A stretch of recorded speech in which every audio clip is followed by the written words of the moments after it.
Kapag ka, unlike sa mga, itong bubong natin sa model is naka, so pag pumatak yung ulan, bubula sa, Yan version ko.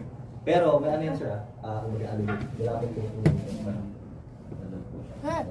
Pero ano yan? Ano, bakal? Tapos, ano? Yes. Merong... Yes. Yung pang... Para medyo mag-iho. Insulation po.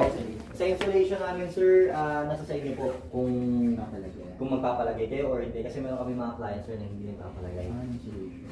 Pero pag turnover unit na siya, may kisame na dito sa taas? Yes sir, opo, nakakisame na siya. So pag magpapalagay, itatanggap yun kayo?